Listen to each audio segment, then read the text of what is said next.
আজি পমফ্ৰেট মাছৰ ৰেচিপি এটা লৈ আহিলোঁ। নৰ্মেলি আমি মাছ বনালে হয় জিকা নহয় বিলাহী কিবা এটা মেইন ইনগ্ৰেডিয়েণ্টছ নহ'লে আলু চালু এইবিলাক নহ'লে আমাৰ যেন তৰকাৰীখন নহয় এনেকুৱা নহয়নে, কিন্তু আজি মই একো নিদিয়াকৈ তেনেকুৱা অকল মছলা দি কেনেকৈ খাব পাৰি তাকে দেখাম বুলি ভাবিছোঁ। আহকচোন।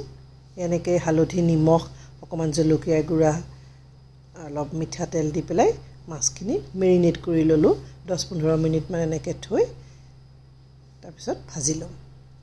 সাগৰীয় মাছবিলাক টেঙা খোৱাতকৈ অলপ মছলা খালে এনেও ভাল লাগে।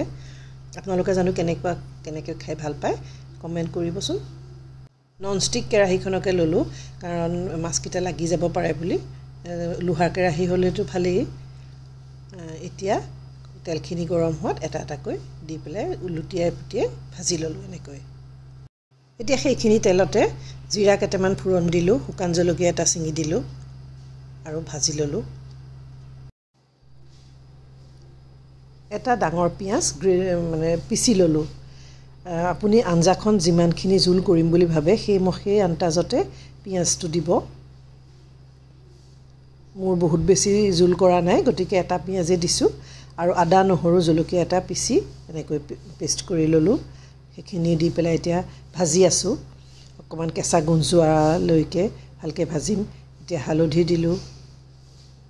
বৰ বিশেষ অদ্ভুত ধৰণৰ বেলেগ ডিজাইনৰ তৰকাৰী নহয়, কিন্তু হ'লেও খাবলৈ বহুত বেছি সোৱাদ হয়। বনাই খাই চাবচোন। এটা বিলাহী পিচি পেলাই এড কৰিছোঁ টেষ্ট মেকাৰ হিচাপে।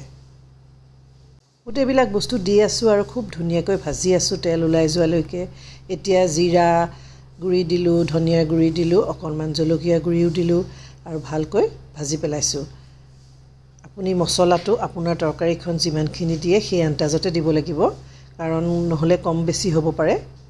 আৰু এতিয়া সেইখিনি ভালকৈ ভাজি হোৱাৰ পিছত গৰম পানী অকণমান এড কৰি দিছোঁ।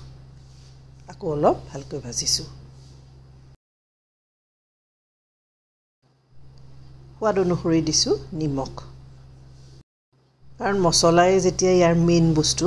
এইখিনি যদি ভালকৈ নেভাজোঁ কেঁচা গোন্ধটো থাকি যাব আৰু খাবলৈ বেয়া হ'ব। সেয়েহে পিছলৈ ঢাকন দি ভাজি আছোঁ। অলপমান দৰকাৰ প্ৰয়োজন অনুসৰি পানী দিছোঁ আৰু এতিয়া মই ফাইনেলি অলপ পানী দিলোঁ আৰু ভালকৈ এনেকৈ লৰাই দিছোঁ।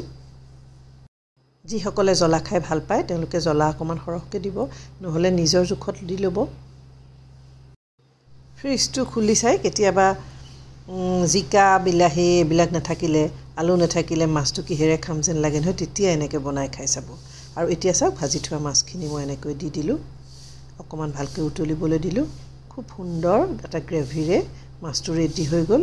আপুনি আলহীক বা নিজে ঘৰত খাই পেলাই সোৱাদ ল'ব পাৰিব। আজিলৈ আহোঁ।